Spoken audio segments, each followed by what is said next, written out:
Morning, children. Okay, as we were doing about the chapter called Location, Extent, and Physical Features. Okay, I had already completed about the physical features of India, the northern mountain wall. I'd already explained you about the features of the Himalayas like dunes, power areas, Terai, Khadar, and Bangar. Now, today we'll be moving towards to the significance of the Great Northern Wall. So let's see significance, importance. Okay, let's see what are the importance of this Great Northern Wall. Great Northern Wall हुँदा के भयो नहुँदा के हुन्थ्यो. About that we'll learn. First and the foremost thing, see, try to understand, very important thing. First, importance of Great Northern Wall, that is climatic barrier. Okay, very important. Now, why we call the Northern Wall as a climatic barrier? Question पनि आउन सक्छ in the ICSE. Okay, why do you think so? The Northern Wall, the Great Northern Wall, is called as a climatic barrier. I'm going to explain you about this. Now, the Himalayas acts as an effective barrier by blocking the inflow of cold, dry air masses into North India during winter. हेरै किन हामीले climatic barrier भन्छौँ? Okay, let's say the Northern Himalayas. Suppose यहाँ माथि छ इन्डियाको यहाँ माथि छ northern Himalaya.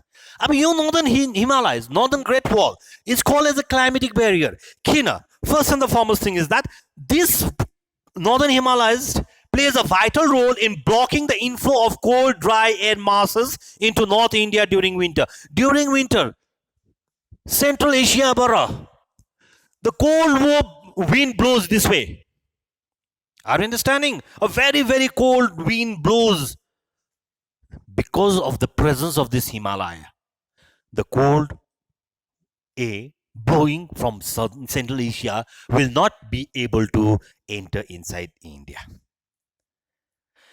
They thus protect northern India from severe cold in winter. That is the reason why in northern India, or the northern part of India, it will not be a severe winter. Winters huncha. But the severe winters will not be experienced in northern India. मानिलियो, suppose northern Himalayas थिएन अरे. मानिलियो, suppose an example. There was no northern Himalayas. हाम्रो country माथि नर्थपट्टि Himalayas थिएन अरे. In winter, the cold wind which blows from Central Asia could easily pass. Yo northern India त बसि नसक्नु चिसो हुन्थ्यो. Is it clear? The people could be freezed. Got it? Point number one. It will stop the cold wind blowing from Central Asia to enter in India. That is the reason why northern India is been protected from the severe cold winters. अब यो winter को कुरा भयो. अब summer season को कुरा गरौँ. Summer season को कुरा गरौँ. During the summer season, the Himalayas deflect the moisture-laden monsoon winds and cause the moist winds to bring rain to the northern India plains at the Brahmaputra Valley. अब southwest monsoon, जब यहाँबाट monsoon जान्छ, okay, when these winds are going, and when these winds are blowing in summer season, they carry moisture from these water bodies, and by the time they reach out here, they will not allow. This Himalaya will not allow this moisture-laden wind to pass through it. So that is the reason why यो एरियामा भक्कु पानी झारिदिन्छ. Is it clear? The Himalayas deflect the moisture-laden monsoon winds and cause the moist winds to bring rain to the northern plain and the Brahmaputra Valley. Suppose यहाँ पनि कुरा गरौँ, if the Himalayas were not there. Suppose Himalayas थिएन अरे यहाँनिर मानिलियो. Then this wind, the moisture-laden wind, could easily pass away and go in the different paths. Is that clear? So, pani parthane yanira, India could be converted into a very hot, dry desert country. न पानी पर्थ्यो यहाँनिर के हुन्थ्यो एकदमै चिसो पनि हुन्थ्यो गरम पनि हुन्थ्यो. Is it clear? Are you understanding? So it would be not a very good place to survive. So let's say this northern Great Wall is a boon to India. It's a great boon to India. Is that clear? So it will not allow the wind to pass through it, moisture laden wind, so it will drop the rain in this area. In the absence of the Himalayas, in the absence of the Himalayas, the monsoon would have traveled further northwards. Himalayas नभए त further northward कहाँ पुग्थ्यो नि monsoon winds इन्डियामा पानी पर्ने chances हुन्थेन. Is that clear? Are you understanding? Okay. So this is the reason why we call the Great Northern Wall as a climatic barrier. It will not allow the inflow of the cold, dry wind to enter in the India, which will protect India from a severe winter during severe cold during winters, and during the summers it will completely deflect the moisture laden monsoons and cause the moist winds to bring rainfall in this part of India. If there was no Himalayas, the monsoon would have traveled further northwards. So this is the reason why we can call the Great Northern Wall as a climatic barrier. Arka point number 2. Feeding ground of perennial rivers. Hey, in the northern part, okay? Your first point bujyo. Okay. Second point. This Great Northern Wall can be considered as a feeding ground of perennial rivers. Perennial rivers bhane ke ho? The rivers which will be with water throughout the year. वर्षैभरि त्यो रिभरमा पानी हुन्छ, त्यसलाई भन्छ हामी perennial reverse. तर अब त्यो continuous flow of पानी वाटर त्यो रिभर्समा कहाँबाट आउँछ त? Try to understand. The glaciers in the Himalayas give rise to the many perennial rivers. See, when I was explaining you in the previous chapter, previous classes ma मैले भनेको थिएँ that the Himalayas यहाँनिर originate हुन्छ glaciers.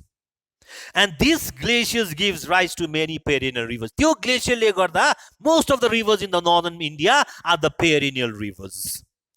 Let's see which are the rivers comes under the perennial rivers. Ganga, Yamuna, Sarda, Ghagra, Koshi, Gandak, Brahmaputra. These rivers are called as a perennial rivers. These all are the North Indian rivers. North India ma जुन चाहिँ rivers छ, Ganga, Yamuna, Ghagra, Koshi, Gandak and Brahmaputra. These rivers not only provide water for drinking, right? One important thing, these all rivers will provide water for drinking purposes, but also for year-round irrigation in the North Indian plains. North Indian plains ma irrigation चाहिन्छ, agriculture लाई irrigation चाहिन्छ. मैले irrigation को definition तिमीलाई पहिल्यै दिइसकेको छु.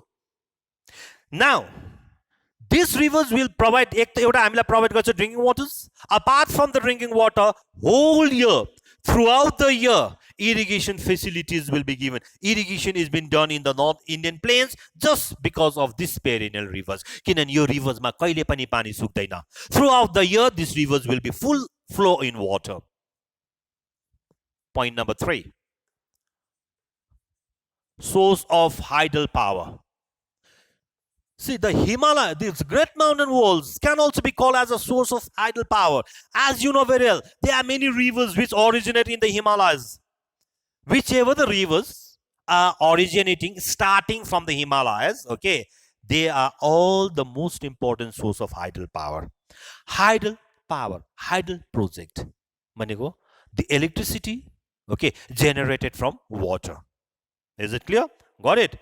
Hydro, okay. This is because the Himalayan topography makes the rivers to form rapids and waterfalls and provides ideal condition for the creation of reservoirs. See, why the Himalayas are the major source of hydel power? Why the rivers which are originating from the Himalayas are the major source of hydel power? Because due to the Himalayan topography. Our Himalayan topography goes to the steepness. Okay, so what happened here? The river form a rapids or a waterfalls. Waterfalls when the rivers are falling from a great height. Are you understanding? जब पानी एकदम अग्लो height बाट झर्छ पुरा in a great force, त्यसलाई भन्छ waterfall. Okay, just because of its topography, they can form the rapids and the waterfalls. And this area, the Himalayan region, provides a very very good condition for the creation of reservoirs. Reservoirs भने के हो? Where we can reserve water. पानीलाई हामीले एउटा कुनै जग्गामा हामीले reserve गर्न सक्छौँ, reservoirs भन्छ. These reservoirs can be utilized. अब त्यो reservoirs जब हामीले बनाउँछौँ, that reservoirs can be utilized for what purpose? To generate the hydroelectricity by constructing dams across the river. अब river को माथि, across the river, they will construct the dams. Okay, and from that dams we can utilize to generate the hydroelectricity. So next point, next significance, next importance of northern wall is the source of hydropower. Number 4, physical barriers. It acts as a physical barrier. See, this Himalayas form a defensive rampart of India against invasion by land. See, you Himalaya, so it's a very very huge area out here. Okay, it's a very very highest altitude. Okay, altitude but high. So it is not possible for the invader to enter inside India by the land. Is it clear? Are you understanding? It is completely difficult for the invasion to enter India or to invade India by land. They act as a barrier to invaders. Wall protection. The invaders will not be able to cross this area and enter in India. Is it clear? Those small bodies of traders can travel in the Himalayas through difficult routes. See, but small traders, okay, small traders, jole business garcha, they can enter. That is also very tough routes. Ekdamai difficult battles, ekdamai difficult. Okay, certain traders, they enter in India, okay, through this way, but they have to follow a very very difficult routes. The mountains in the northeast are so steep and so densely forest covered that they are difficult to cross. I told you, the mountains in the northeastern part, say, in the northeastern part, the mountains are so steep, ekdamai steepness, high steep. And it is so densely forested, ekdamai dense jungle, sir. Is it clear? So it is very very impossible for anyone to cross this way. Like cross गर्नु सक्दैन due to the steepness of the land and due to the densely forest cover. The Himalayas have made communication with the neighboring countries a difficult process. See, because of this Himalayas, okay, because of this Himalayas, it is not very easy for us to communicate with the neighboring countries. अब neighboring countries के हो? Pakistan, India, China, त्योहरू छ नि. It is not easy for us to communicate with them. It's a very difficult process. Thus, the Indian subcontinent developed a distinct culture of its own. That is the reason why हाम्रो Indian subcontinent मा आफ्नै culture छ. Because it's not very easy for us to go and adopt the culture of other countries. Neighboring countries को culture adopt गर्न हामी सक्दैन. It's very difficult. Is it clear? So that is the reason we can clearly state that the Indian subcontinent developed a distinct culture of its own. Point number 5, the significance. Tourist potential. It has a high potential to attract the tourist. See, because of the Himalayan scenery is among the most spectacular in the world. Because of the scenery which you can find in the Himalayas, it's very very beautiful in the whole world. Because of its beautification, because of its beautiful scenery, thousands and the thousands of tourists have been attracted from India as well as abroad. Tourists घुम्नु मात्रै आउँछ यहाँनिर just to see the scenic beauty, just to watch or witness the scenic beauty of the Himalayas. The tourist comes from India as well as from abroad. Most of the summer resorts, summer especially the tourists from other parts of our country, even from abroad, from other countries, they just come to spend their summer vacations. Like for example, in the hill stations which is located in the Himalayas. They wanted to spend their vacations, okay, in the hill stations. Let's see which are the most important hill stations, okay, in the Himalayan region, which are worldwide famous, where millions, thousands and thousands of tourists from India as well as from abroad have been highly attracted to these places. Shimla, Mussoorie, Nainital, Darjeeling, Srinagar, Ranikhet Almora, Chal, etc. See, these are the most famous, most popular hill station in the Himalayan region, where the tourists from all over the world, they come to spend their summer vacation. And obviously we should be feeling proud that one of the most important hill stations, one of the most famous hill station in India is Darjeeling. That is our district. Okay, we should be proud of this. A number of sacred shrines are also located in the Himalayas. Sacred shrine temples, holy temples. Holy temples are also located. Let's see which are the most important holy temples which are located in Himalayas. Badrinath, Kedarnath, Amarnath, Vaishno Devi, Kailas, Manasarovar, etc. Especially the people go for the Tirtha Yatra, भन्छ नि हामीले, pilgrimage. Okay, Tirth Yatra. Either they go to Badrinath, Kedarnath, Amarnath, Vaishno Devi, Kailas, Manasarovar. These are the most holy shrines in the Himalayan region. The Himalayas are great attraction for adventures also. Especially, these Himalayas provide a plenty of opportunities, like for hikers, for hiking, for climbing the mountains, for river rafting, for skiing, etc. Especially for this purpose also, for adventurous purpose also, Himalayas are very, very important. It attracts a number of tourists, number of people, just for the adventurous purposes.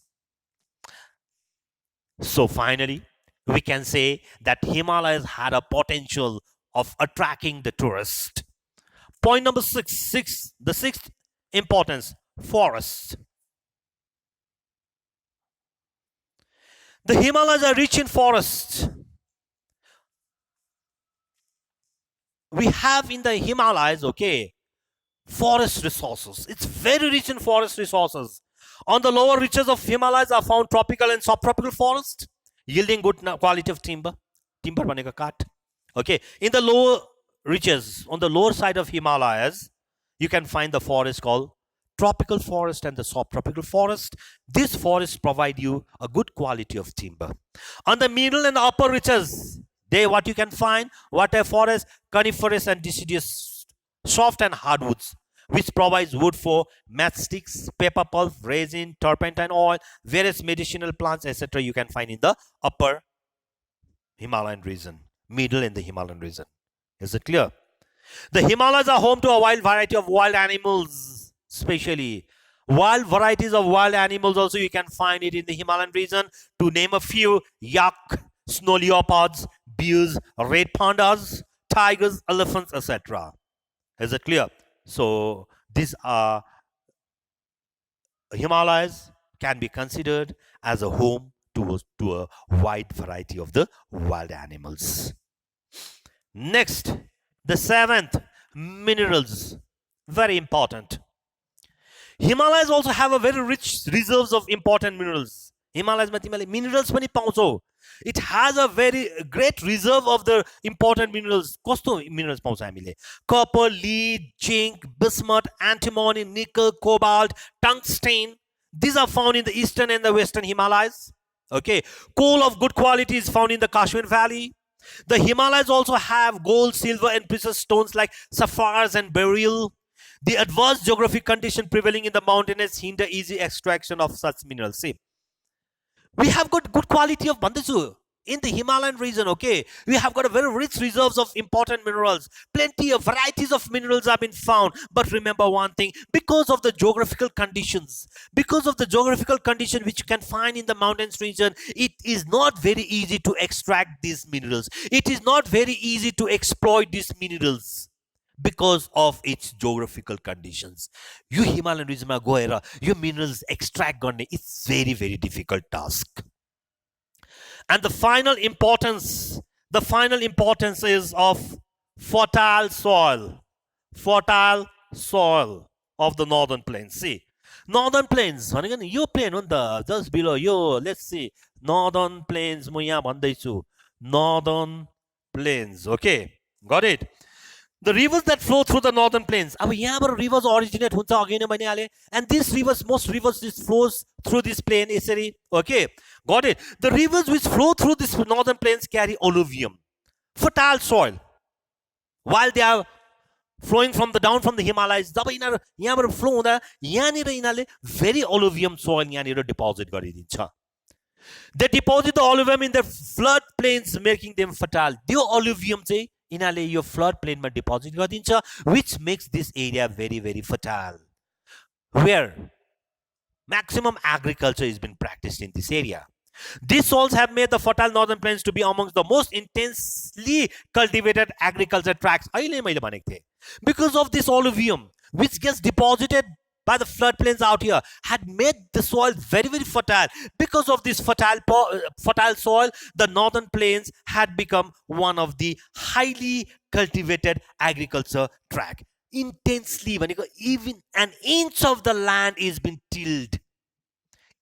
Inch jamin pani यिनीहरूले खेती गर्छन् यहाँनिर. Is it clear? Intensely agriculture, we call intensive agriculture पनि भन्छ त्यसलाई. Is it clear? Got it? So even an inch of the land is been tilled out here. Is it clear? So these are some of the most important significance of the Great Northern Walls.